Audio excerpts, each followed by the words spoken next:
Assalamualaikum warahmatullahi wabarakatuh. Jumpa lagi di kelas grafika komputer bersama saya Sidik Mkom. Untuk kesempatan kali ini saya akan menjelaskan materi tentang algoritma garis ya. Dimana materi ini ada di pertemuan ke-6 ya untuk mata kuliah grafika komputer. Baik, langsung saja kita masuk ke dalam materinya. Oke, dalam algoritma garis, kalau kita ingin menggambar sebuah garis dalam sebuah layar monitor, tentu saja kita tahu bahwa di dalam layar monitor itu terdiri dari banyak piksel ya, atau terdiri dari banyak kumpulan-kumpulan piksel. Nah, dalam menggambar atau membentuk sebuah garis, kita tidak tahu ya garis itu terletak di piksel bagian mana. Nah, ini yang menjadi masalah. Piksel mana yang harus dipilih untuk menggambar sebuah garis? Ya. Nah, di sini diperlihatkan ada dua contoh gambar garis, ya, yang atas dan yang bawah. Dan kedua garis ini tidak ada yang salah, ya. Artinya kedua gambar garis ini adalah sama-sama benar, ya. Yang memang yang jadi masalah adalah piksel mana yang nanti harus dipilih untuk menggambar sebuah garis. Nah, algoritma garis ini atau algoritma pembentuk garis ini nanti diusahakan bisa membantu permasalahan tersebut ya. Jadi kita bisa menentukan di piksel mana kita membentuk sebuah garis. Nanti ada 3 buah algoritma yang kita akan pelajari, yaitu ada line equation atau persamaan garis, kemudian ada DDA algorithm atau digital differential analyzer ya. Kemudian yang ketiga adalah Bresenham algorithm ya, atau algoritma Bresenham ya. Nah, tapi sebelum kita masuk ke 3 algoritma tersebut, kita pahami dulu apa yang disebut dengan algoritma garis. Algoritma garis adalah algoritma untuk menentukan lokasi piksel yang paling dekat dengan garis sebenarnya, atau yang disebut dengan actual line ya, garis nyata. Jadi algoritma ini adalah sebuah langkah-langkah, sebuah tahapan-tahapan yang nanti bisa dipilih ya, tahapan-tahapan yang terbaik dari beberapa tahapan yang ada sehingga kita dapatkan hasil yang optimal. Ini disebut dengan algoritma. Tapi sebelum kita masuk ke 3 jenis algoritma tadi, line equation, DDA algorithm, kemudian Bresenham algorithm, kita pelajari dulu yang disebut dengan kuadran garis ya. Nah, di sini kita lihat ya, di sini kita disuguhkan sebuah sumbu ya, sumbu X dan Y yang terdapat nilai sudut ya di sana. Sudut 0 derajat, kemudian 90 derajat, 180 derajat, 270 derajat sampai dengan 360 derajat ya. Nah, di dalam sumbu yang terdapat nilai-nilai sudutnya pada dasarnya adalah dibagi menjadi 4 kuadran ya, dimana kuadran 1 ya, nilai X dan Y nya bernilai positif ya, karena kita tahu bahwa sumbu X dan Y nya, untuk sumbu X nya yang ke kanan adalah bernilai positif, sedangkan yang untuk Y nya yang ke atas adalah bernilai positif juga, sehingga jika ada objek yang ada di sini maka otomatis objek itu akan bernilai positif dan berada di kuadran 1. Oke. Nah, kemudian jika ada objek yang ada di sebelah kiri ya, dia akan berada di kuadran 2 dengan nilai X-nya adalah negatif ya. Karena kita ketahui sumbu X yang ke kiri adalah bernilai negatif ya. Sedangkan untuk Y-nya adalah bernilai positif karena dia masih berada di Y bagian atas ya. Oke, kemudian untuk kuadran ketiga, nilai X dan Y-nya sama-sama negatif karena dia berada di X yang sebelah kiri dan Y yang di bawah, sehingga objek tersebut ya berada di kuadran 3 dan nilainya adalah negatif. Sedangkan untuk yang kuadran 4 ya, untuk sumbu X-nya adalah bernilai positif dan sumbu Y-nya bernilai negatif. Ya, jadi objek tersebut berada di kuadran keempat. Oke, jadi kita sudah tahu bahwa sekarang dalam sebuah sudut ya, sebuah sumbu X dan Y yang dilengkapi dengan sudut, bahwa di sana dibagi menjadi 4 kuadran ya. Nah, untuk lebih memahami tentang kuadran garis, kita bisa lihat ada kriteria dan ada arah garisnya. Untuk kuadran ke-1 ya, di sini kriterianya adalah, jadi jika sebuah objek dikatakan berada di kuadran 1 jika nilai X1-nya lebih kecil daripada X2-nya dan Y1 lebih kecil dari Y2, maka dia berada di kuadran 1 ya.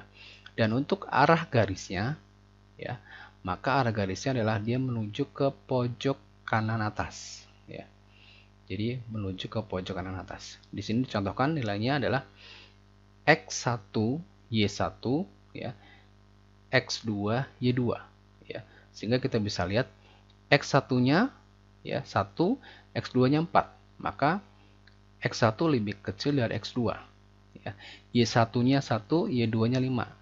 Y1 lebih kecil dari Y2. Maka objek ini atau garis ini berada di kuadran ke-1 ya. Oke. Untuk kuadran 2, kriterianya adalah X1 lebih besar daripada X2 dan Y1 lebih kecil daripada Y2 ya. Nah, untuk kriteria ini untuk arah garisnya adalah dia menuju ke pojok kiri atas ya. Dia menuju ke pojok kiri atas. Untuk contohnya di sini nilai X1 4 ya, Y1-nya 2, X2 3, Y2 4 ya. Di sini kita bisa lihat X1-nya 4 ya, 4 lebih besar daripada 3 ya. Jadi memenuhi syarat ini. Kemudian Y1-nya adalah 2, kemudian Y2-nya 4. Sehingga contoh ini adalah membuktikan bahwa garis tersebut berada di kuadran 2 ya. Jadi begitu juga untuk yang lainnya. Kuadran 3 ya, dengan kriteria adalah X1 lebih besar daripada X2 dan Y1 lebih besar daripada Y2 ya. Untuk arah ini dia cenderung mengarah ke pojok kiri bawah ya. Dia menuju ke pojok kiri bawah ya. Kemudian ini contohnya, ini menunjukkan bahwa garis ini berada di kuadran ketiga. Untuk kuadran 4, kriterianya adalah X1 lebih kecil dari X2 dan Y1 lebih besar daripada Y2 ya. Untuk arah garisnya adalah dia menuju ke pojok kanan bawah ya. Pojok kanan atas, pojok kiri atas, pojok kiri bawah, pojok kanan bawah ya. Nah, untuk contohnya juga sama, ini setelah dimasukkan dengan sumbu X dan Y-nya memenuhi kriteria ya, maka dia untuk garis ini berada di kuadran keempat. Oke, jadi kita sudah paham ya. Untuk kuadran garis dibagi menjadi 4, kemudian masing-masing mempunyai kriteria dan ada arah garisnya. Oke, kita lanjutkan. Nah, ini kita bisa lihat ada contoh, ada 2 atau bahkan 4. Di sini ada 4 garis ya.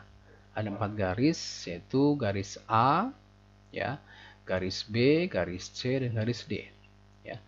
Di sini dituliskan bahwa untuk garis A ya, X1, Y1, X2, Y2, untuk garis B-nya X1, Y1, X2, Y2 ya.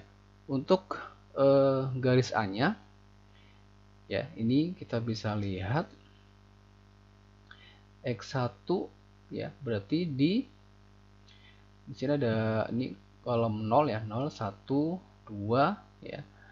2, kemudian untuk Y1-nya jadi Y berarti di sana ya, yang ke arah atas ini X, ini Y-nya ya.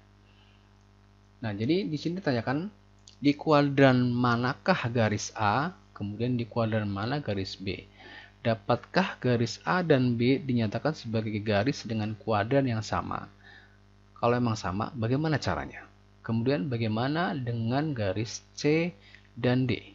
Ya, jadi ini implementasi dari kuadran garis yang sebelumnya sudah dipelajari ya. Tadi kan ada kuadran 1, 2, 3, 4, ada kriterianya masing-masing, dan ada juga ada arah garisnya. Ya. Nah, ini kita masukkan ke dalam angka-angkanya ya. Tadi garis A-nya ada di nilai berapa untuk nilai X dan Y-nya ya. Di sini didapatkan bahwa X1 Y1, X2 Y2 ya. X1 ya, Y1, X2, Y2. Nah, dari informasi ini kita bisa ketahui bahwa garis A ini berada di kuadran 1. Kenapa? Sebenarnya kita bisa langsung mengimplementasikan kriteria tadi ya. Kan tadi disebutkan bahwa jika sebuah objek atau sebuah garis jika nilai X-nya ya, X1 ya, X1 lebih kecil daripada X2, Y1 lebih kecil daripada Y2, maka dia berada di kuadran 1. Ini kita bisa lihat ya. X1-nya 3, X2-nya 8, Y1-nya 1, Y2-nya 4. Maka otomatis garis ini berada di kuadran 1. Begitu juga dengan garis B ya. Garis B ini X1 Y1, X2 Y2. X1-nya lebih besar daripada X2. Y1 lebih besar daripada Y2 ya. Dari sini kita bisa tahu bahwa garis B berada di kuadran ketiga ya. Nah, atau bisa juga dengan mencari nilai M ya. M di sini adalah merupakan yang disebut dengan gradien ya. Tapi nanti untuk gradien ini akan dijelaskan di slide berikutnya ya. Nah, di sini ada kondisi jika garis B dinyatakan sebagai, jadi dibalik ya, X1-nya 1 ya, Y1-nya 2, X2-nya 3, Y2-nya 7 ya. Maka kalau kondisi seperti ini otomatis dia akan berubah menjadi berada di kuadran 1 ya. Karena kan tadi kita sudah tahu kriterianya adalah kalau dia berada di kuadran 1, maka nilai X1 ya, X1-nya ya, X1 lebih kecil daripada X2, Y1 lebih kecil daripada Y2 ya. Jadi maka itu dikategorikan sebagai atau objek itu ada di dalam kuadran ke-1 ya. Oke, next berikutnya ya, kita masuk ke algoritma yang pertama, yaitu line equation ya, atau persamaan garis ya. Jadi tadi kan ada line equation, ada DDA algorithm, dan juga ada Bresenham algorithm ya. Kita masuk yang pertama adalah line equation atau persamaan garis. Nah, di dalam line equation ini ada sebuah persamaan atau rumus yang baku ya, yang ada di dalam algoritma line equation ini, yaitu Y sama dengan MX plus B ya, dimana nilai M-nya adalah disebut sebagai gradien ya. Ya, tadi di slide sebelumnya sudah dimunculkan ada nilai gradien di situ ya. Jadi gradien ini adalah sebuah nilai yang menunjukkan tingkat kemiringan ya. Jadi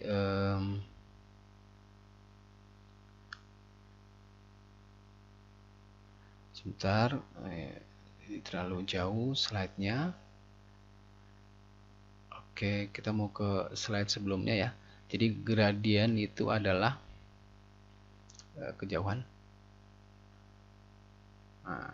Nah, di sini ya. Jadi gradien ini adalah menunjukkan tingkat kemiringan ya, tingkat kemiringan garis.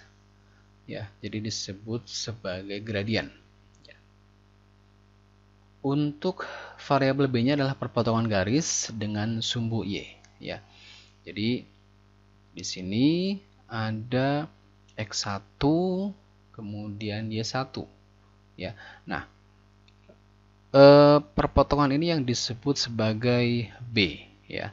Perpotongan garis ini yang disebut sebagai variabel b-nya ya.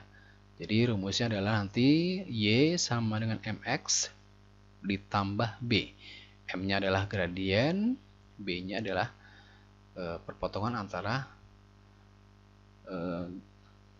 perpotongan garis dengan sumbu y-nya ya.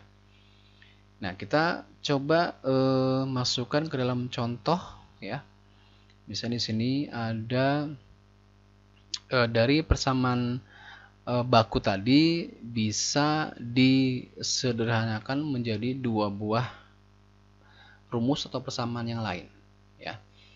Nah, di sini ada kondisi apabila dua pasang titik akhir dari sebuah garis dinyatakan sebagai x1, y1 dan x2, y2, maka nilai dari gradien atau m dan lokasi atau b dapat dihitung dengan persamaan 1 m sama dengan y2 dikurang y1 ya. Jadi nilai m ini dicari berdasarkan perbandingan ya.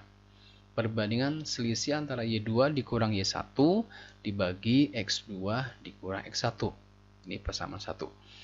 Untuk persamaan keduanya adalah untuk mencari perpotongan garisnya dengan sumbu y-nya, yaitu b sama dengan y1 dikurang m dikali x1 ya.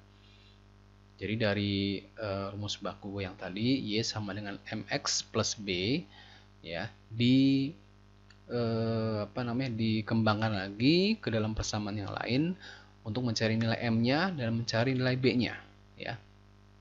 M itu gradien dan b tadi adalah perpotongan garis dengan sumbu y ya.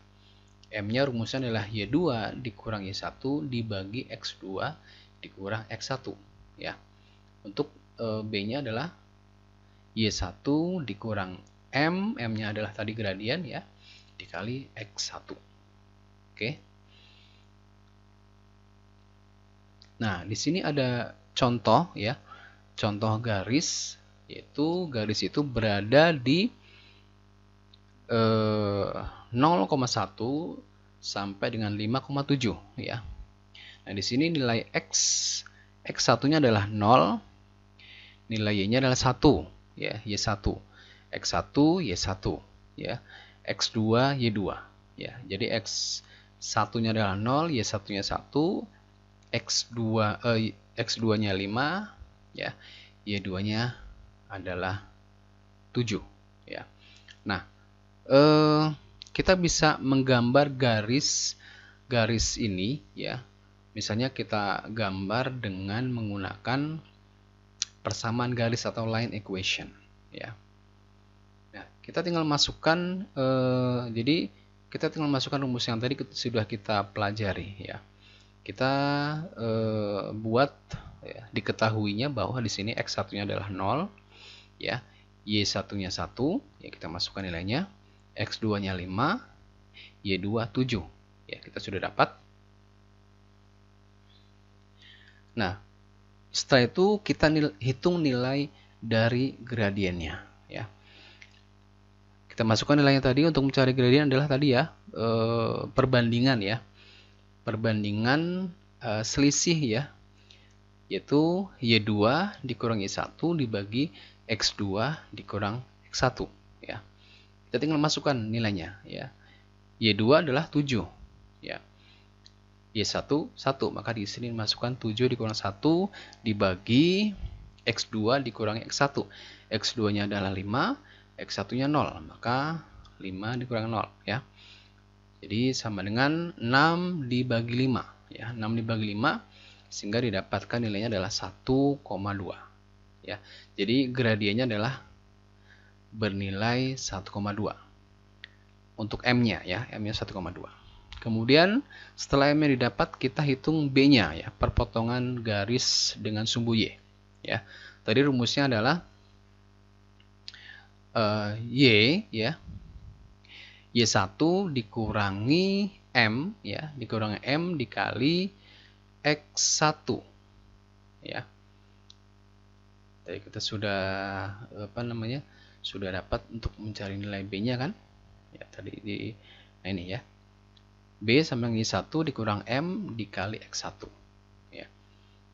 Jadi kita masukkan nilai X Y1-nya ya. Y1-nya adalah 1 dikurang 1,2 adalah gradien atau M ya, dikali X1 ya. Jadi kalau ada persamaan seperti ini, maka otomatis yang dihitung adalah perkalian dulu. Kenapa? Karena dari level atau tingkatan ini adalah merupakan operator atau operasi aritmatika ya. Nah, kalau dari operator aritmatika ini, maka level perkalian dengan pengurangan, maka levelnya lebih tinggi perkalian. Maka yang dihitung adalah ini dulu ya, 1,2 dikali 0 ya, maka 0 ya, 1 dikurang 0 jadi 1 ya untuk nilai B-nya. Nah, setelah itu tinggal kita masukkan ke dalam tabel. Di sini ada sumbu X. Ini adalah untuk mencari sumbu Y-nya. Tadi juga ini adalah merupakan rumus baku dari line equation ya. Y sama dengan MX plus B. Ini rumus bakunya. Ya. Kemudian baru didapatkan nilai X, Y-nya ya. Oke, kita lihat yang pertama adalah X-nya adalah 0 ya. Sesuai dengan ini X1-nya adalah 0, kemudian dimasukkan nilainya ya, MX plus B. Ini M-nya ya, M ya. Jadi M dikali X, karena ini X1 maka berarti 1,2 dikali 0 ya, sama dengan ini ya, plus 1 ya, B-nya 1 ya. Maka didapatkan adalah untuk X-nya 0 ya, Y-nya 1, sehingga di sini didapatkan 0,1. Sekarang untuk X2-nya adalah 1 ya, karena otomatis dia menambah ke, kalau sumbu X itu adalah ke kolom ya, kolom. Sedangkan untuk Y-nya adalah menambah baris ya. Jadi ini dia otomatis untuk X2-nya nilainya 1 ya, ada di sini. Ini X1, X2, X3 dan seterusnya ya. Tinggal dimasukkan nilainya. Ini M-nya M kali X ya. Jadi karena X2-nya 1, di sini juga sudah berubah jadi 1 ya. B-nya tetap ya, karena B-nya adalah merupakan hasil dari ini. Jadi yang berubah hanya nilai X-nya saja ya. X menjadi kan X1, X2 dan seterusnya ya. Nilainya otomatis bertambah 1 ya. Oke, jadi di sini didapatkan nilainya 2,2 ya. Nah, di sini 2,2 karena tidak ada desimal atau tidak ada nilai pecahan, maka dibulatkan ya, dibulatkan menjadi 2 ya. Tapi kalau nanti misalnya 2,6 maka dibulatkan ke atas menjadi 3. Tapi karena dia kurang dari 5 maka dibulatkan ke bawah ya. Jadi nilai X-nya adalah 1, Y-nya 2 ya, seperti ini ya. Jadi dari sini 0 ya, X-nya 0, Y-nya 1, maka ada di pixel yang ini. Kemudian baris ya, atau di kolom X-nya ya 1, atau di sumbu X-nya 1, di sumbu Y-nya 2 ya, sesuai dengan ini. kemudian X-nya 2, Y-nya 3. Ya. Nah, kemudian pada saat nilai X-nya 3, ya, 1,2 dikali 3 plus 1, dapat hasilnya adalah 4,6. Di sini dibulatkan 5. Ya, dibulatkan 5. Jadi X-nya 3, ya, Y-nya 5. 3 kemudian lompat ke 5. Ya. Terus X-nya 4, di sini dapat hasilnya adalah 5,8 dibulatkan jadi 6. Jadi X-nya 4, Y-nya 6.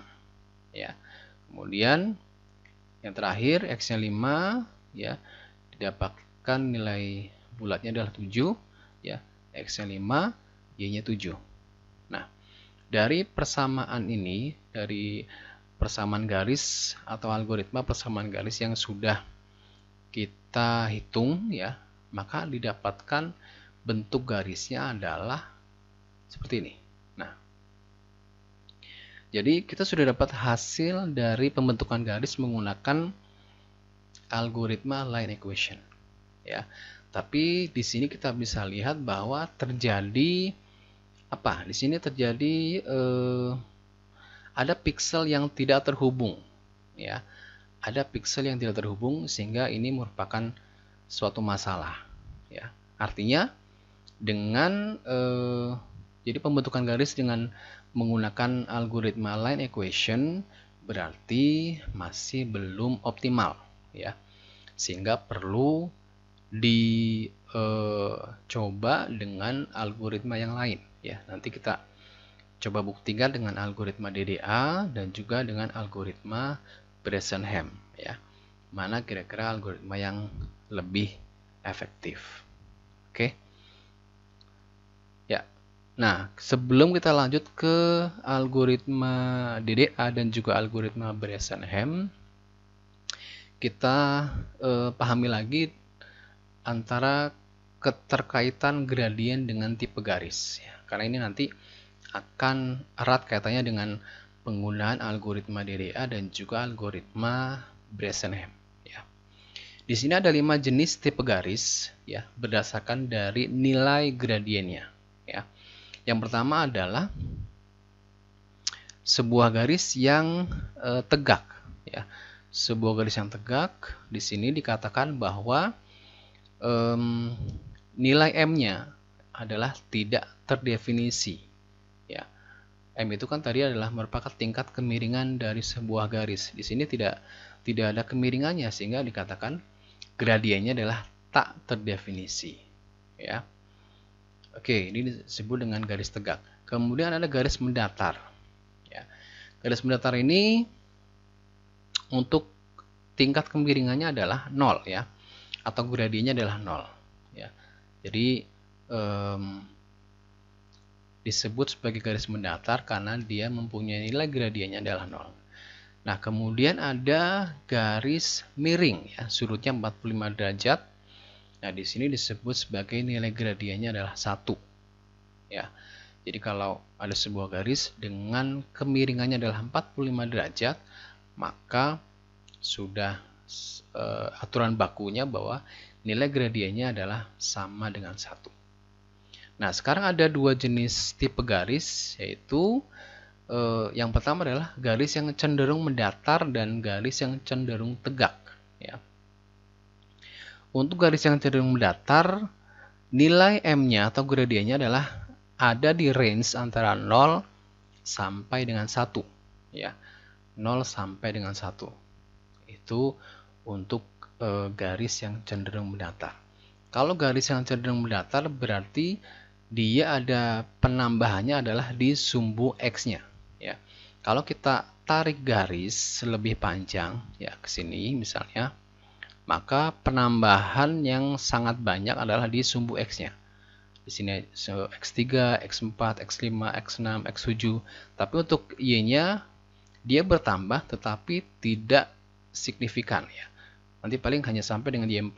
Y4 tapi di sini sudah sampai X6, ya. Jadi makanya dikatakan garisnya adalah cenderung mendatar karena penambahannya adalah lebih banyak di sumbu X-nya. Nah, bagaimana dengan garis yang cenderung tegak. Ini kebalikannya. Kalau cenderung tegak, maka kalau misalnya kita tarik garis ini ke atas, ya, maka yang ada penambahan secara signifikan adalah dari sumbu Y-nya. Sedangkan untuk sumbu X-nya ada penambahan, tetapi tidak banyak, ya, tidak signifikan. Kalau kita tarik seperti ini, maka paling hanya sampai dengan X3, X4. Tapi kalau kita tarik sampai jauh ke atas, maka Y-nya akan bisa sampai Y6, Y7, dan seterusnya. Ya. Nah, ini sebuah garis yang cenderung tegak. Nah, nilainya adalah, untuk nilai gradiennya adalah nilai M-nya lebih besar daripada 1. Ya. Jadi, kalian harus hafalkan garis tegak berapa nilai gradiennya, garis mendatar berapa nilai gradiennya, garis miring sampai dengan garis yang cenderung tegak itu berapa nilai tingkat kemiringannya atau gradiennya, ya. Karena tipe garis ini nanti akan digunakan, ya, digunakan dalam pembentukan garis menggunakan algoritma DDA maupun algoritma Bresenham, ya. Jadi kalian harus hafalkan, ya, garis yang cenderung mendatar berarti nilai gradiennya ada di posisi berapa. Garis yang cenderung tegak berarti nilai M-nya berapa, ya, jangan sampai lupa. Oke, next. Ya, jadi gradien adalah nilai yang menunjukkan tingkat kemiringan suatu garis, ya. Oke, nah ini ada tipe garis lagi, ya, tipe garis A dan B. Ya, dapatkah Anda mencari perbedaan yang esensial antara garis A dan B, misalnya gradien pertambahan X dan Y-nya, ya. Untuk misalnya gradien garis A, ya, kita bisa lihat garis A ini adalah seperti ini bentuknya, ya. Ini kita bisa lihat bahwa yang bertambah secara signifikan adalah sumbu X-nya, ya, untuk garis A-nya. Kita bisa lihat di sini, ya, ini 0, 1, 2, 3, ya. 3, 4, 5, 6, 7, ya. Sampai dengan pixel ke-7 di sumbu X-nya. Sedangkan di sumbu Y-nya hanya sampai 3, ya. Sampai 3 saja. Artinya berarti garis A ini adalah garis yang cenderung apa? Cenderung mendatar, ya. Jadi karena tingkat penambahan sumbu X-nya lebih banyak dibandingkan sumbu Y-nya. Nah, kalau begitu, kalau cenderung mendatar berarti gradiennya adalah antara 0 sampai dengan 1, ya. Jadi garis A ini adalah sebuah garis yang cenderung mendatar dengan nilai gradiennya adalah antara 0 sampai dengan 1. Sedangkan untuk garis B ini adalah garis cenderung tegak. Kenapa? Karena penambahan di sumbu Y-nya adalah lebih banyak dibandingkan penambahan di sumbu X-nya, ya. Artinya berarti garis ini adalah garis yang cenderung tegak sehingga nilai gradiennya adalah otomatis lebih besar dari 1, ya. Jadi kedua garis ini kita sudah bisa menentukan bahwa garis A adalah cenderung mendatar, garis B adalah cenderung tegak. Oke. Next. Ya, jadi dari kedua garis tadi, ya, misalnya kalau kita masukkan ke dalam angka, ya, tadi misalnya di garis A ada di posisi X1-nya adalah 3, Y1-nya adalah 1, kemudian X2-nya 8, Y2-nya adalah 4, ya. Nah, ini kita masukkan ke dalam rumus untuk mencari gradien, ya. Apakah benar bahwa garis A ini ada atau masuk ke dalam garis yang cenderung tegak, cenderung mendatar, cenderung mendatar, ya. Kita tinggal masukkan. Tadi kan kita sudah dapat persamaan atau rumus untuk mencari gradien, ya. Masih ingat rumusnya tadi? M sama dengan, ya, perbandingan antara Y2, ya, di Y2 dikurangi 1 dibagi X2 dikurang X1. Ya. Nah, tinggal dimasukkan nilainya. Ya. 4 dikurang 1 ya, 4 dikurang 1, kemudian dibagi 8 kurang 3. Ya. Sehingga didapatkan adalah 3/5 sama dengan 0,6. 0,6 ini berada di antara 0 sampai dengan 1. Ya. Itu range-nya, 0 sampai dengan 1. Artinya nilai M-nya itu antara 0 sampai dengan 1. Nah, untuk nilai M yang berada di range ini, berarti kan dia disebut sebagai garis yang cenderung mendatar. Ya. Nah, kalau yang garis B-nya, ya kita masukkan angka-angkanya ya, X1, Y1, X2, Y2. Ya, di sini berarti kan Y2 dikurangi Y1, X2 dikurangi X1. Ya. Sehingga di sini didapatkan hasilnya adalah 5 dibanding atau dibagi 1 sama dengan 5. Maka otomatis nilai M-nya adalah lebih besar dari 1. Karena nilai M-nya lebih besar dari 1, maka garis tersebut dinamakan garis yang cenderung tegak. Ya. Oke. Nah, di sini ada variabel baru yaitu D ya, D1, D2. Nah, D1 dan D2 ini merupakan variabel baru yang disebut sebagai different. Ya, jadi untuk menghitung nilai diferensiasinya, ya. Nah, di sini ada persamaan yaitu XI, ya. Ini XI adalah penambahan dari sumbu X-nya. Jadi dia otomatis menambah 1, ya. XI plus 1 sama dengan XI plus 1, kemudian ada jika untuk penambahan Y-nya adalah YI plus 1 sama dengan YI plus D1. Ya. Ini kalau yang garis tersebut dinamakan sebagai garis yang cenderung mendatar. Sedangkan garis yang cenderung tegak, ya di sini nilainya adalah XI plus 1 sama dengan XI plus D2, ya, koma, YI plus 1 sama dengan YI plus 1. Ya. Jadi ini untuk yang garis yang cenderung tegak. Ya. Oke, kita lihat penerapannya atau implementasinya di dalam algoritma DDA, ya, Digital Differential Analyzer, ya. Jadi algoritma DDA ini merupakan algoritma untuk menghitung posisi piksel di sepanjang garis dengan menggunakan posisi piksel sebelumnya.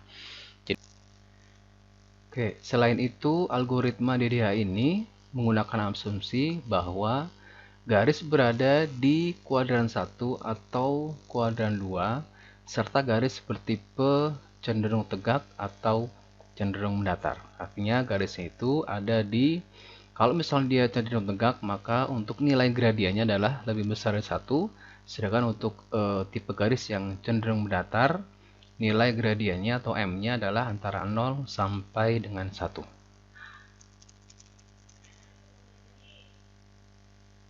Nah, ini ada persamaan yang lain. Kalau yang sebelumnya kita sudah pelajari tentang persamaan pembentukan garis, yaitu untuk line equation, ya. Nah, di persamaan pada algoritma DDA, kita akan menemukan dua persamaan yang diberlakukan, ya. Yang pertama di sini adalah untuk tipe garis yang cenderung mendatar. Ya, ini harus diingat. Tipe garis yang cenderung mendatar, ya, nilai gradiennya adalah antara 0 sampai dengan 1. Ya. Nah, untuk garis yang tipe cenderung mendatar ini, maka nilai XI, ya, nilai XI plus 1 sama dengan XI plus 1. Ya. Atau kalau dibuat persamaan adalah YI plus 1 sama dengan YI plus M. M-nya ini adalah gradien, ya. Jadi M ini adalah gradiennya. Yang tadi kita sudah sama-sama ketahui bahwa nilai gradiennya adalah antara 0 sampai dengan 1. Oke, ini untuk rumus persamaan ketiga. Nah, untuk tipe garis yang cenderung tegak atau nilai gradiennya adalah lebih besar dari 1, maka nilai YI-nya, ya, nilai YI plus 1 sama dengan YI plus 1 dan persamaannya adalah XI plus 1 sama dengan XI plus 1 dibagi M. Ya. Jadi kalau kita nanti menemukan misalnya tipe garis yang nilai gradiennya adalah lebih besar dari 1, ya, maka yang digunakan adalah rumus atau persamaan yang keempat, ya. XI plus 1 sama dengan XI plus 1 dibagi M. Oke. Jadi jangan sampai tertukar, ya, persamaan-persamaan yang nanti digunakan di dalam algoritma DDA. Oke. Next.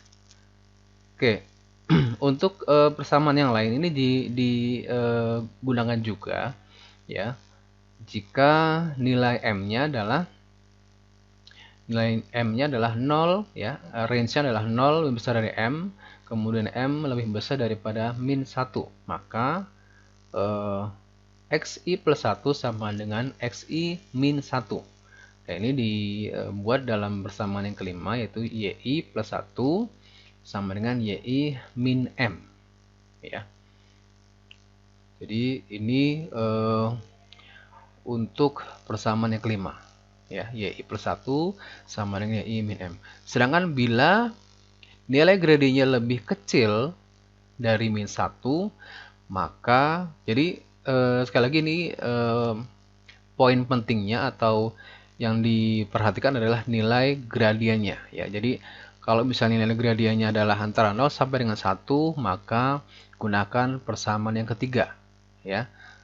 Jika M-nya lebih besar dari 1, maka gunakan persamaan yang keempat, ya. Nah, jika M-nya antara range ini, ya, 0 lebih besar dari M, lebih besar dari min 1, maka gunakan persamaan yang kelima. Begitu seterusnya, ya. Jadi yang kita harus ketahui dulu adalah berapa nilai M-nya, ya. Jadi kalau misalnya nilai M-nya lebih kecil dari min 1, maka persamaan yang digunakan adalah persamaan yang keenam, yaitu XI plus 1 sama dengan XI min 1 dibagi M, ya. Jadi rumus-rumus ini sekali lagi jangan sampai tertukar, ya. Jadi harus dilihat dari nilai gradiennya. Oke, next. Oke, kita ambil contoh, ya, untuk lebih jelasnya. Kita lihat contoh berikut, ya, untuk algoritma DDA, ya. Di sini ada dua garis, yaitu gambar garis dari 0,1 sampai dengan 5,7, ya. Ya, ini adalah X1 Y1, X2 Y2, ya. Ini nilai X1-nya, ya, kita masukkan nilai X1-nya 0, Y1-nya adalah 1, X2-nya 5, Y2-nya 7, ya. Nah, pertama kali adalah yang kita hitung adalah berapa tingkat kemiringannya dari garis itu, ya, gradiennya. Ya, tadi kan rumus dari gradien adalah perbandingan antara selisih Y2, ya, Y2 dikurang Y1 dibagi X2 dikurang X1, ya.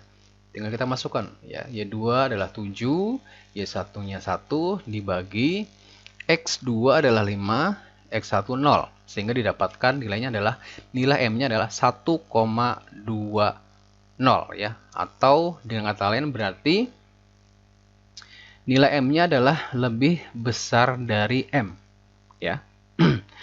Kalau begitu, kalau misalnya nilai M-nya lebih besar dari nilai gradiennya lebih besar dari 1, maka kira-kira kita menggunakan persamaan nomor berapa. Jadi dari sini kita harus sudah bisa menentukan, ya. Ya, jadi nanti setelah itu kita hitung, ya, untuk menentukan, ya. Di sini jadi kita sudah dapat karena nilai M-nya adalah di sini 1,2, berarti kan dengan kata lain nilai M-nya adalah lebih besar dari 1, ya, sehingga kita menggunakan persamaan atau rumus yang keempat, ya. Itu rumusnya adalah, ya, 1 per M, ya, ini adalah untuk mencari nilai 1 per M-nya, ya. Karena nanti ini rumus persamaan yang keempat, ya. Jadi tadi rumus persamaan keempat adalah XI plus 1 sama dengan SI plus 1 per M. Ya. Ya, jadi kita hitung dulu ya 1 per M-nya. 1 per M ya, kita sudah dapatkan M-nya tadi adalah 1,20 ya, berarti tinggal kita masukkan nilainya. 1 dibagi 1,20 sama dengan 0,83 ya. Jadi ini nilai dari 1 per M ya. Jadi dari sini kita sudah dapat nilainya X10, X10, X25, Y11, Y27, nilai M-nya adalah 1,20 ya. Kemudian 1 per M-nya adalah 0,83. Dari sini kita tinggal masukkan ke dalam persamaan yang keempat ya, yaitu X sama dengan XI plus 1 per M ya. Oke, nilai X yang pertama adalah 0. Jadi X ini kan XI plus 1. Jadi nanti otomatis untuk sumbu X-nya langsung secara otomatis ditambahkan 1 ya untuk nilai penambahannya ya. Jadi untuk yang pertama sesuai dengan nilai awalnya adalah X1-nya adalah 0 ya. Jadi kita masukkan langsung untuk nilai awalnya 0 ya, di sini 0, Y-nya juga 1 di sini ya. Sesuai dengan nilai awal sehingga kita dapat nilai X, Y-nya adalah 0,1 ya. Kita lihat ke sini. Nilai X-nya 0, Y-nya 1, maka ada di pixel yang ini ya. Ada di pixel 0,1. Kemudian untuk X1 ya. Untuk X bernilai 1 tinggal kita masukkan ya nilainya. Ya. Nilai awalnya adalah di sini nilai X-nya sebelumnya adalah 0, berarti 0 plus 0,83 ya. 0,83 adalah nilai 1 per M-nya. Ya, jadi kan ini rumusnya ya. XI plus 1 per M, maka 0 ini adalah dari sini plus 0,83 dari nilai 1 per M ya, sehingga dijumlahkan nilainya adalah 0,83 dibulatkan ke atas menjadi 1 ya. Jadi nilai X-nya adalah 1, nilai Y-nya adalah dia otomatis menambahkan ke menambahkan sebanyak 1 ya. Jadi didapatkan untuk nilai X, Y-nya adalah 1,2. Di sini X-nya 1, Y-nya 2 ya. Jadi seperti ini. Kemudian untuk X yang berikutnya ya, nilai yang terbaru X-nya adalah 1, kita masukkan ya. Tapi di sini ada yang perlu diperhatikan bahwa untuk menggunakan nilai X sebelumnya itu kita tidak boleh menggunakan nilai hasil pembulatan. Artinya adalah yang digunakan untuk menghitung atau persamaan di persamaan keempat ini tetap harus menggunakan nilai X aslinya ya, bukan dari hasil pembulatan ya. Jadi tetap di sini adalah nilai X sebelumnya adalah 0,83 ya. Jadi ditambahkan dengan 0,83 sehingga didapatkan 1,66 dibulatkan menjadi 2. Untuk Y-nya otomatis menambahkan 1 ya. Ini jadi Y-nya itu tidak perlu dihitung pakai rumus karena dia otomatis Y ya, YI sama dengan YI plus 1. Jadi otomatis menambahkan 1 ya. Didapatkan nilai X, Y-nya adalah 2,3 ya. Oke, kemudian yang berikutnya nilai X terakhir 1,66 dimasukkan ke sini ya. Jadi X plus 1 per M ya. Jadi 1 per M-nya ini tidak berubah ya. Jadi 1 per M nilainya konstan karena sudah dihitung sebelumnya, yang berubah hanya nilai X-nya ya. Nilai X-nya juga menggunakan nilai X yang bukan hasil pembulatan ya. Jadi harus diingat nilai X-nya bukan hasil pembulatan ya. Oke, jadi dihitung semua di sini ya. Didapatkan 2,59 dibulatkan jadi 3, jadi X-nya adalah 3, Y-nya 4 ya. Masukkan di sini X-nya 3, Y-nya 4 ya. Begitu seterusnya untuk menghitung pada pembentukan garis menggunakan algoritma DDA. Nah, jadi nanti didapatkan sampai dengan nilai Y yang paling terakhir ya. Jadi pada saat nilai X dan Y sudah sampai, karena kan di sini ditentukan adalah nilai titik ya, titik X ya, X2 dan Y2-nya adalah 5,7, maka pada saat nilainya sudah memenuhi syarat maka berhenti ya. Karena kan itu adalah merupakan titik akhirnya. Jadi di sini nggak perlu dihitung lagi karena sudah berada di titik X-nya 5, Y-nya 7 ya. Jadi didapatkan ya ini terakhir ya. Jadi X-nya 5, Y-nya di 7. Sehingga pada saat kita buat garisnya maka akan menjadi seperti ini ya. Ini pembentukan garis menggunakan algoritma Digital Differential Analyzer ya atau DDA. Jadi memang lebih baik atau lebih optimal dibanding dengan line equation yang kita sudah pelajari sebelumnya ya. Oke, next berikutnya.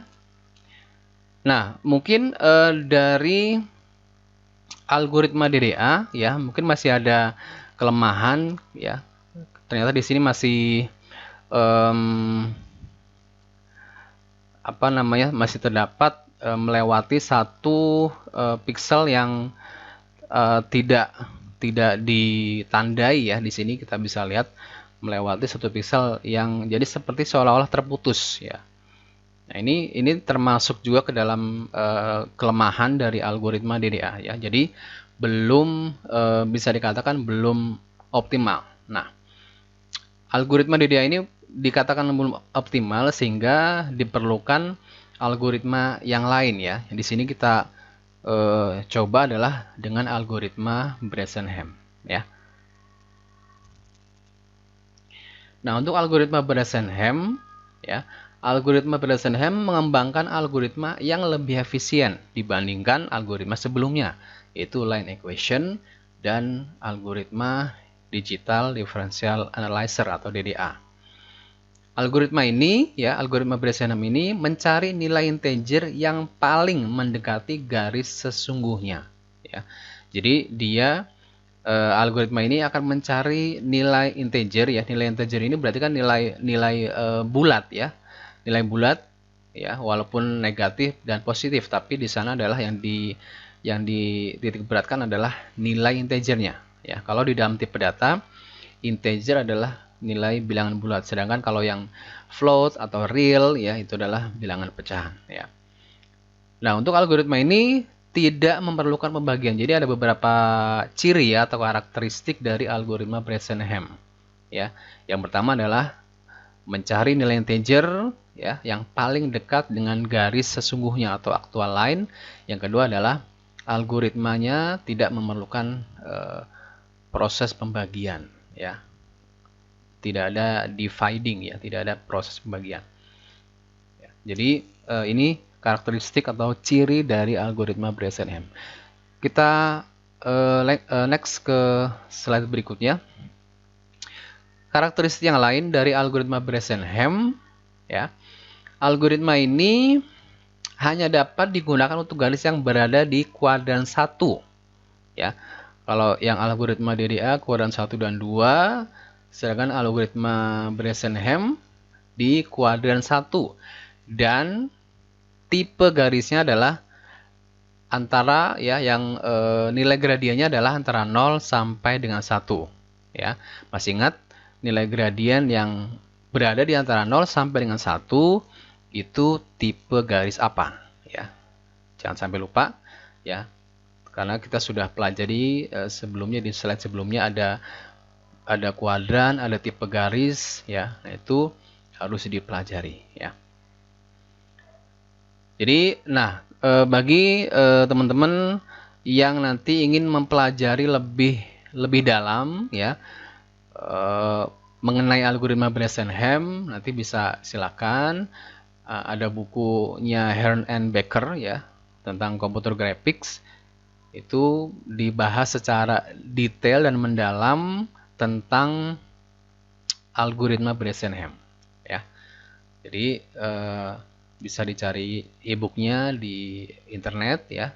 Itu bisa didapatkan dengan mudah ya. Silakan jika ingin mempelajari lebih dalam untuk algoritma Bresenham.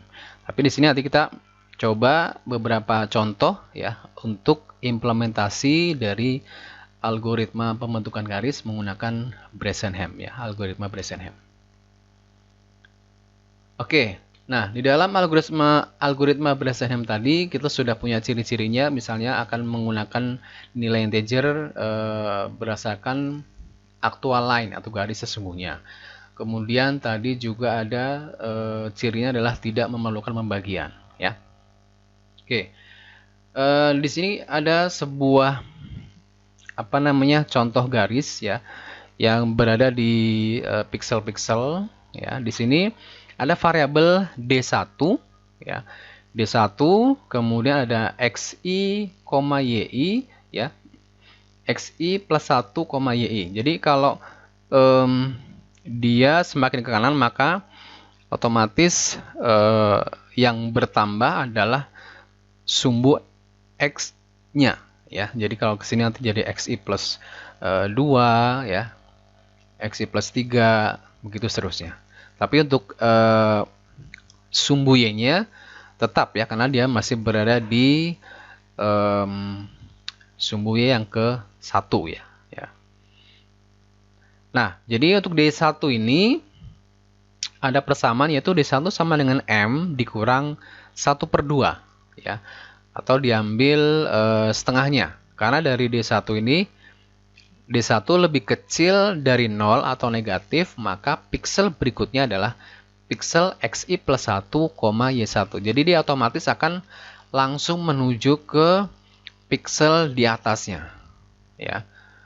Jadi secara otomatis dia akan menuju ke pixel yang di atasnya. Nanti berikutnya akan di atasnya di sini ya akan bergerak ya selama atau secara teratur ya. Pergerakannya akan secara teratur. Artinya dengan algoritma ini nanti diminimalisir adanya pixel yang terlompat ya. Jadi nanti diminimalisir adanya pixel yang kosong ya.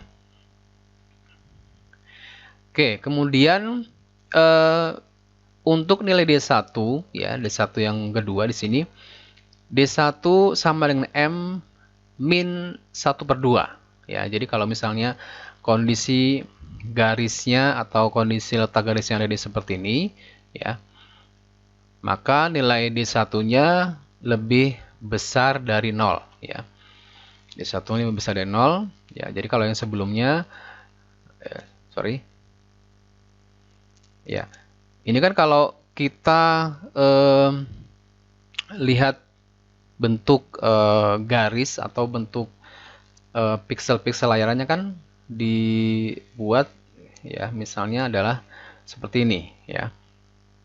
Ini kan adalah 0, 1, 2, 3, 4 di sini untuk yang sumbu y-nya ya. Ya, jadi sekarang kalau yang misalnya bentuk garisnya berada di atas titik nolnya ya, sehingga ada persamaan adalah di sini D1 sama dengan M dikurang 1/2 ya, karena nilai D1-nya lebih besar dari 0 ya. Ini jadi diambil setengahnya, maka pixel berikutnya adalah pixel xi plus 1, yi plus 1 ya. Jadi yang menambah tidak hanya x-nya saja tapi y-nya juga nambah ya. Jadi yang bertambah tidak hanya sumbu x-nya saja, tapi sumbu y-nya juga akan bertambah. Ya. Jadi ini untuk nilai d-nya ya, diferensial ya atau diferennya. Oke, mungkin untuk lebih jelasnya nanti kita ke contoh. Tapi sebelum kita implementasi ke contoh, ya nanti untuk algoritma Bresenham ini ada flowchart yang nanti akan digunakan di dalam proses pembentukan garis. Nah, flowchart ini digunakan di dalam perhitungan ya, perhitungan menentukan pixel mana yang akan dilewati garis tersebut ya. Oke, algoritma yang pertama adalah di sini dengan ketentuan jika nilai M-nya antara 0 sampai dengan 1 ya. Ini masih ingat antara 0 sampai dengan 1 gradiennya adalah termasuk tipe garis apa? Yaitu tipe garis cenderung mendatar ya. Oke, jadi di sini ditentukan dulu nilainya ya. Dx sama dengan X2 dikurang X1. Jadi kita cari dulu ya. Kita cari dulu nilai Dx-nya, kemudian cari Dy ya. Setelah itu cari D1, cari D2, terus cari nilai P-nya ya. Jadi P ini merupakan pengurangan dari D1 dikurang Dx ya. Nanti setelah itu nilai X-nya ya, X-nya sama dengan X1, Y sama dengan Y1 ya. Jadi persamaan ini ya atau variabel-variabel ini harus ditentukan di awal ya. Setelah itu yang akan dijadikan sebagai syarat atau kondisi adalah nilai P-nya ya. Jadi untuk gradien yang antara 0 sampai dengan 1 nanti juga dilihat nilai P-nya lagi. Kalau tadi sebelumnya kita menggunakan di line equation, di DDA menggunakan gradiennya ya yang sebagai patokan, tapi sekarang di dalam algoritma Bresenham kita menggunakan variabel P-nya ya. Oke, jika P ya, jika nilai P lebih besar sama dengan 0 ya. Ya di sini apakah P lebih besar dari 0? Kalau iya ya, jika iya maka P sama dengan P min D2 ya. Jadi makanya karena kita yang mencari di sini nilai P-nya, nilai P terbaru ya, nilai D2 sudah ditentukan di atas ya, maka di sini yang menambah otomatis adalah penambahan dari sumbu Y-nya. Ini menambah otomatis. Ini kalau kondisinya nilai P-nya lebih besar atau sama dengan 0. Tapi kalau nilai P-nya lebih kecil ya, maka akan menuju ke sini ya.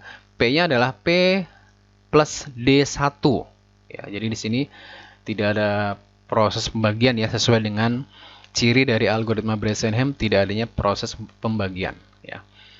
Jadi kalau misalnya nilai P-nya lebih kecil dari 0, maka nilai P sama dengan P plus D1, Y-nya tetap ya, nilai Y-nya tetap. Tapi yang bertambah adalah X-nya. Kalau X-nya ini walaupun P-nya lebih kecil dari 0, lebih besar dari 0, otomatis X-nya tetap bertambah sebanyak satu ya penambahannya. Ya, kalau sudah baru di sini di ada kondisi lagi atau syarat lagi, X-nya lebih besar sama dengan X2 ya. Kalau misalnya iya, maka berakhir ya. Kalau misalnya tidak, maka dia looping lagi ke atas. Ya. Jadi kalau nilai X-nya lebih besar dari X2, kalau iya, maka berhenti. Kalau tidak, maka dia akan looping. Ya. Ya, ini algoritma Bresenham untuk yang kondisi nilai gradiennya adalah antara 0 sampai dengan 1. Ya. Jadi nanti kita harus ingat nih, Dx sama dengan X2 dikurang X1, Dy sama dengan Y2 min 1, Y1 ya. Ini rumus ini akan selalu digunakan ya. Jadi jangan sampai lupa ya. Selalu digunakan untuk kondisi M-nya adalah antara 0 sampai dengan 1. Oke, kita langsung ke contoh soal ya. Di sini ada 3 buah garis ya. Ada 3 buah garis yang berada di antara, yang pertama di sini X1-nya 0 ya, Y1-nya 1, X2-nya 6, Y2-nya 5 ya. Nah, di sini ada soal nomor 2. Ini silakan ini sebagai tugas di latihan pertemuan ke-6 ya. Jadi silakan kerjakan untuk latihan pertemuan ke-6. Untuk teknisnya nanti saya tuliskan di web e-learning ya, di web LMS-nya. Jadi untuk tugas di pertemuan ke-6 ini mengerjakan gambar garis yang nomor 2 ini ya, menggunakan algoritma Bresenham ya. Jadi nanti yang kita coba adalah yang nomor 1 ya dan nomor 3 ya. Oke, kita langsung ke contoh yang nomor 1 ya, yaitu X1-nya adalah 0, Y1-nya 1, X2-nya 6, Y2-nya 5.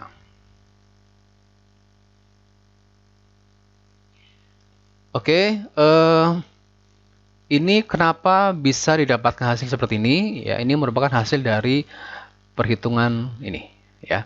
Jadi kita masukkan nilainya, tadi kita sudah dapat ya, X1-nya adalah 0, Y1-nya adalah 1, X2-nya 6, Y2-nya 5, ya. Nah, kemudian kita cari nilai M-nya, karena ini untuk menentukan apakah nanti pembentukan garis ini akan menggunakan atau untuk menentukan tipe garis apa, apakah dia cenderung mendatar atau cenderung tegak, ya. Jadi kita cari dulu nilai M-nya atau nilai gradiennya, ya. Masih ingat ya, nilai gradien rumusnya jangan sampai lupa adalah perbandingan antara Y2 ya, Y2 dikurang Y1 dibagi X2 dikurang X1, ya. Kita masukkan nilainya 5 dikurang 1, ya kan? Dibagi 6 dikurang 0. Berarti 4/6 sama dengan 0,67, ya. 0,67 berarti kira-kira sudah tahu ya, berarti nilai M-nya adalah berada di antara 0 sampai dengan 1, ya. Oke, berarti kalau antara 0 sampai dengan 1, algoritma Beres-Helm yang digunakan adalah menggunakan flowchart yang tadi, yang sebelumnya kita sudah pelajari, ya. Oke, kalau sudah, jadi tinggal kita masukkan nilai-nilai D-nya ya. Dx ya, rumusnya X2 dikurang X1 ya. Ya, di sini 6 dikurang 0. Berarti dx-nya adalah 6. Sekarang untuk dy. Dy adalah Y2 dikurang Y1. 5 dikurang 1 ya kan? Ini ya, Y2 dikurang Y1 maka 4. Jadi dx-nya 6, dy-nya 4. Sekarang untuk d1-nya rumusnya adalah 2 kali dy ya, 2 dikali dy. Ya, masukkan nilainya. Dy tadi sudah kita dapat nilainya 4, maka 2 kali 4 sama dengan 8. Jadi d1-nya 8. Sekarang cari D2-nya. D2 rumusnya adalah 2 dikali kurung ya 2X dikurang DY. Kalau di dalam operasi aritmatika ya, jika ada operan-operan yang ada di dalam tanda kurung, maka ini yang harus dihitung pertama kali ya. Walaupun levelnya itu lebih rendah ya. Karena dia di dalam tanda kurung maka dihitung pertama kali. Jadi 2 dikali 6 dikurang 4. Jadi 6 kurang 4 dulu ya, dihitung ya, bukan dikali dulu ya, bukan di 2 kali 6 dulu baru dikurang 4, itu salah. Jadi harus dikurang dulu baru dikalikan ya, maka sini adalah D2 nya 4, D1 nya 8, D2 nya 4, dx nya 6, dy 4, m nya 0,67 ya. Oke, setelah itu kita hitung nilai p nya. P nya adalah D1 dikurang dx ya. D1-nya adalah 8, tadi kita sudah sama-sama dapat ya nilainya. Dx-nya adalah 6 ya. Dx-nya 6. Jadi 8 dikurang 6 jadi 2. Nilai P-nya sekarang 2. Ya. Jadi P-nya 2, X-nya adalah 0 ya. Kan tadi X sama dengan X1, Y sama dengan Y1. Ya, jadi kita sudah dapat nilainya P-nya adalah 2, X-nya 0, Y-nya 1. Ya. Jadi ini kita masukkan di flowchart yang tadi ya, flowchart yang sebelumnya. Untuk nilai P yang lebih besar dari 0 maka apa ya, yang sebelumnya ya, nilai P nya lebih besar dari 0 maka kita lihat flowchartnya ya. Nah ini ya, nilai P nya lebih besar dari 0 maka nilai P ya, P sama dengan P min D2. Untuk nilai Y-nya adalah bertambah sebanyak 1 ya. Kemudian setelah itu nilai X-nya juga bertambah 1. Jadi Y dan X-nya sama-sama bertambah 1. Untuk P-nya adalah P dikurang D2 ya, harus diingat ya. P dikurang D2 ya. Oke, kita lihat ke latihan tadi ya. Jadi P yang pertama adalah 2, X-nya 0, Y-nya 1 ya. Nah, tadi rumusnya adalah P dikurang D2. P-nya sekarang adalah P yang sudah dideklarasikan adalah nilainya 2 ya. Dikurang D2 ya. P ya, P dikurang D2. D2 adalah 4. 2 dikurang 4, maka hasilnya adalah min 2. ya. Jadi min 2. Nah, untuk X dan Y-nya otomatis bertambah 1. Jadi yang di sini yang kita hitung adalah nilai P-nya saja ya. Untuk X dan Y-nya otomatis bertambah 1. Jadi nggak usah bingung-bingung. Untuk nilai X dan Y-nya otomatis bertambah 1 ya. Jadi kalau di sini misalnya 0 ya, 0 berarti 0 1 2 3 4 5 sampai berapa ya. 1 berarti 1 2 3 ya.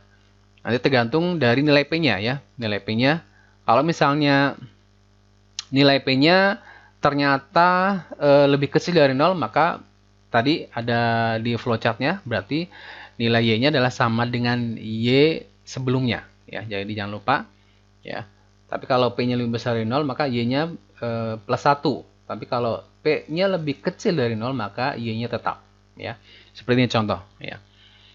Tadi kita sampai di nilai P yang min 2 ya.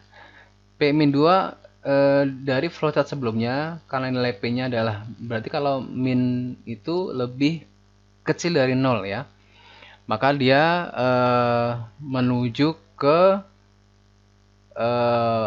flowchart yang sebelah kiri ya. Artinya yang rumusnya adalah yang P sama dengan P plus D1 ya. Kalau yang rumusnya adalah P sama dengan P min D2 adalah untuk nilai kondisi yang nilai P-nya lebih besar dari 0 ya. Tapi kalau yang lebih kecil dari 0, maka rumusnya adalah untuk nilai P-nya adalah P sama dengan P plus D1 ya. Nah, nilai P-nya adalah min 2. Min 2 ya. Min 2 plus 8. Min 2 plus 8. Maka didapatkan hasilnya adalah 6 ya. Jadi 6 ini sudah tahu ya dapat dari mana, karena nilai P sebelumnya adalah lebih kecil dari 0. Maka karena lebih kecil dari 0, maka dia menggunakan atau menuju ke flowchart yang di sebelah kiri. Ya, kondisi tidak ya, kondisi yang tidak. Ya, kita lihat. Nah, ini. Jadi jika P-nya lebih kecil dari 0, maka dia menuju ke sini ya, tidak. Maka rumusnya adalah P sama dengan P plus D1. P sebelumnya kan min 2 ya. Min 2 ditambah D1-nya 8. Min 2 ditambah 8, maka hasilnya adalah P yang terbarunya adalah 6. Nilai Y-nya tetap ya. Nilai Y-nya tidak bertambah. Maka kita bisa lihat nilai D-nya nilai Y-nya itu tetap di posisi kedua ya. Oke.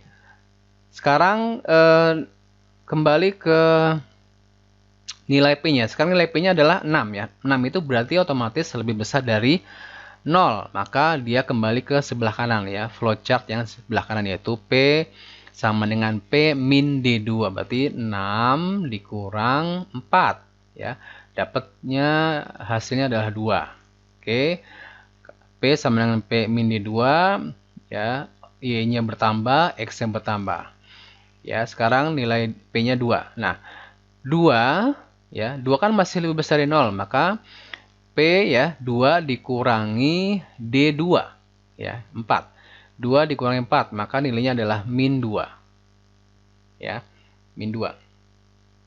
Nah, min 2 berarti kan nilai P-nya kembali ke lebih kecil dari 0, maka dia menuju ke flowchart yang sebelah kiri ya, yang rumusnya adalah P sama dengan P plus D1. Jadi min 2 ditambah 8, dapat lagi 6 ya. Nilai X yang bertambah 1, tapi nilai Y-nya tetap ya. Karena kan tadi sebelumnya ini sudah menambahkan ini karena sebelumnya nilai P-nya positif atau lebih besar dari 0, maka nilai Y-nya bertambah, nilai X-nya juga bertambah ya. Tapi untuk nilai P-nya yang tadi ya 2 dikurang 4 ya, jadi sehingga dapatnya minus 2 ya. Dari hasil ini sebenarnya kita sudah dapat gambaran ya. Jadi nilai X-nya kita bisa lihat pada saat nilai X-nya 0, Y-nya 1 ya, X-nya 0, Y 1 ya, ada pixel di sini ya. Kemudian nilai X-nya 1, ya, Y-nya 2, ya seperti ini. X-nya 2, ya, X-nya 2, Y-nya masih di posisi 2. Kenapa? Karena tadi sebelumnya adalah karena nilai P-nya adalah minus, maka karena dia nilai P-nya minus atau negatif, maka nilai Y-nya adalah tetap. Ya. Jadi setiap nilai P-nya lebih kecil dari 0, maka nilai Y-nya adalah tetap. Nanti teman-teman bisa lihat di flowchart di slide sebelumnya, ya.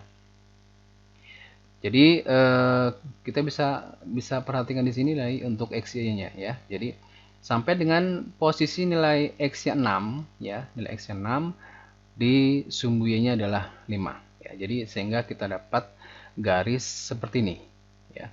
Artinya dengan garis seperti ini bisa dikatakan sudah sangat lebih baik daripada algoritma sebelumnya, line equation, dan juga ada algoritma DDA, ya.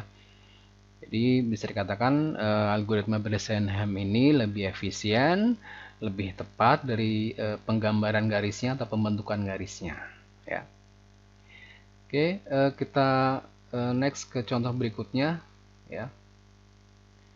Nah, untuk contoh yang ini tadi juga sudah saya sampaikan di slide sebelumnya bahwa untuk yang garis ini silakan kalian kerjakan untuk tugas pertemuan ke-6, ya. Jadi di sini tuliskan langkah-langkah penerapan algoritma Bressenham, ya, berdasarkan dari flowchart yang sudah ada di slide sebelumnya sehingga didapatkan hasil dari yang ada di tabel, ya, seperti ini. Jadi kalau yang sebelumnya kan sudah ada ini, ya, ada langkah-langkahnya. Nanti kalian buatkan langkah-langkah ini, tahapan-tahapan ini, sehingga didapatkan tabel yang ada di untuk pembentukan garisnya, ya. Jadi untuk yang contoh yang kedua ini sebagai tugas pertemuan ke-6, ya. Oke, kemudian kita lihat ke contoh yang ketiga. Ya, contoh yang ketiga, nilai X-nya 0, ya, X1-nya 0, Y1-nya 1, kemudian X2-nya 5, Y2-nya 7, ya. Ini kita masukkan, ya. Ini langkah-langkahnya, tahapan-tahapannya, ya. Kita masukkan nilai-nilainya. X1-nya adalah 0, X2-nya 5, ya. Y1-nya 1, Y2-nya 7. Ya. Setelah itu adalah hitung gradien, ya. Gradiennya jangan lupa rumusnya adalah Y2 dikurang Y1 dibagi X2 dikurang X1, ya. Di sini hasilnya adalah 6 dibagi 5 sama dengan 1,2, ya. Nah, 1,2 ini berarti kan kita sudah bisa menentukan, ya, bahwa nilai ini adalah lebih besar dari 1. Ya, M-nya lebih besar dari 1. Berarti kalau M lebih besar dari 1, tipe garisnya adalah tipe garis yang cenderung tegak, ya. Nah, kemudian kita hitung nilai dx-nya, rumusnya x2 dikurang x1, ya, 5 dikurang 0 sama dengan 5, jadi dx-nya 5, dy-nya adalah y2 dikurang y1, 7 kurang 1, 6, ya. Jadi dx-nya 5, dy-nya 6. Nah, untuk d1-nya adalah 2 dikali dy, ya, 2 dikali 6, 12, ya. D2-nya adalah 2 dikali dx min dy, ya, 5 dikurang 1, ya. Jadi dihitung yang dalam tanda kurung dulu, ya, didapatkan 2 dikali min 1 sama dengan min 2. Nah, untuk P-nya adalah, ya, P-nya di sini D1 dikurang dx, 12 dikurang 5, yaitu 7. Jadi nilai awal dari P-nya adalah 7, ya. X sama dengan X1, Y sama dengan Y1, maka X-nya 0, Y-nya 1. Ya. Ya, jadi ini masih menggunakan flowchart yang ada di slide sebelumnya, ya. Yang nilainya jika nilai P-nya lebih besar dari 0, maka P sama dengan P dikurang D2, ya. Tetapi jika P-nya lebih kecil dari 0, maka rumusnya adalah P sama dengan P ditambah D1, ya. Untuk nilai X dan Y-nya otomatis bertambah, ya. Y-nya bertambah kalau misalnya nilai P-nya lebih besar dari 0, tapi kalau P-nya lebih kecil dari 0, maka Y-nya tetap, ya. Jadi flowchart itu juga jangan sampai lupa, ya, flowchart rumusnya, ya. Sehingga didapatkan nanti dari penerapan flowchart yang ada sebelumnya ya, kita dapatkan nilai-nilai seperti ini ya. Sama tahapannya. Jadi dihitung berdasarkan dari nilai P-nya. Kalau nilai P-nya lebih besar dari 0, maka dihitung untuk P-nya sama dengan P dikurang D2 ya. Ini kebetulan nilai P-nya tidak ada yang bernilai negatif ya, sehingga didapatkan nilai X-nya adalah seperti ini ya. X-nya 0, Y-nya 1 ya. Di sini letak pikselnya, X-nya 1, Y-nya 2 ya. Kemudian X-nya 2 ya. X-nya 2, kemudian Y-nya ada di posisi ketiga ya. Ini letak dari angkanya ya sebenarnya ya yang kurang tepat ya. Ini seharusnya 1, ini 2, ini 3, 4 ya, ini jadi kurang ke atas. Oke, jadi didapatkan nanti kita bisa lihat garisnya seperti apa ya. Nah, didapatkan garis seperti ini ya. Pasti kalian akan berpikir bahwa kenapa tidak dibuat garis seperti ini ya kan. Ini lebih realistis ya, lebih tepat. Kenapa? Karena terkena pikselnya semua ya. Kenapa menjadi seperti itu ya. Nah, ini kan berarti karena kondisinya adalah kenapa tidak dari algoritma Bresenham ini garisnya tidak menampilkan yang berwarna merah ya. Karena nilai M-nya adalah lebih besar dari 1. Sedangkan flowchart yang sebelumnya itu digunakan atau diperuntukkan untuk yang nilai M-nya adalah antara 0 sampai dengan 1. Untuk itu maka perlu ada flowchart yang lain, yaitu yang digunakan jika kondisinya nilai M-nya adalah lebih besar dari 1 atau garisnya adalah tipenya cenderung tegak ya, sehingga digunakan flowchart yang ini ya. Jadi ini flowchart yang digunakan untuk nilai M-nya lebih besar dari 1 atau tipe garisnya adalah tipe cenderung tegak ya. Jadi kalau cenderung tegak berarti kan yang bertambah adalah yang lebih signifikan adalah pertambahan di sumbu Y-nya ya. Kalau yang cenderung datar ya, saya sudah jelaskan di slide sebelumnya. Kalau yang cenderung mendatar berarti yang bertambah paling signifikan adalah dari sumbu X-nya ya. Jadi flowchart ini yang digunakan jika nilai M-nya lebih besar dari 1 ya. Caranya sama ya. Tinggal kita cari nilai dx-nya, dy-nya, d1, d2, kemudian p-nya. Nanti di sini ada syarat atau kondisi untuk nilai p-nya. Jika p-nya lebih besar dari 0, maka dia akan menuju ke flowchart yang sebelah kanan, yaitu p sama dengan p plus d2 ya. Tapi kalau nilai p-nya lebih kecil dari 0, maka dia menuju ke flowchart yang sebelah kiri. P sama dengan P plus D1 ya. Nilai X-nya tetap, kalau yang di sebelah kanan nilai X-nya bertambah ya. Jadi sehingga didapatlah nanti hasil seperti ini ya, didapat hasil seperti ini ya. Jadi dari penerapan flowchart yang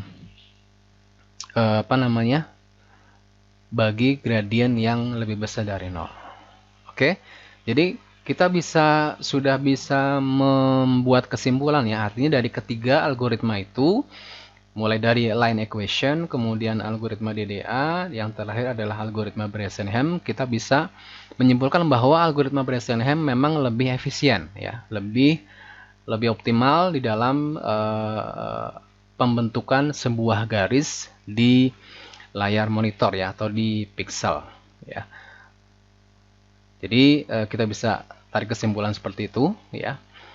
Nah dari algoritma garis ya, selain pembentukan garis, kita juga akan mengenal ada atribut garis ini, ya ada. Jadi garis itu terdiri dari ada ketebalan, ya, pola dan warna. Ya, ketebalan kita bisa lihat di sini, atau yang bisa dikatakan dari sisi width-nya, ya, ketebalannya, ya. Ada yang kemudian di sini tipis, agak tebal, ya, cukup tebal, sangat tebal, ya. Untuk polanya ada yang garis solid, ada yang putus-putus, ya, seperti ini. Jadi ini polanya, pattern, ya, pattern dari line pattern atau pola garis. Untuk warna dari sisi pewarnaan garisnya. Oke, jadi untuk pertemuan ke-6 ini sudah selesai. Ya, jadi kita sudah bahas ada line equation, kemudian algoritma DDA dan algoritma Bresenham. Kita sudah sama-sama pelajari tadi bahwa algoritma Bresenham itu lebih efisien di dalam algoritma pembentukan garis.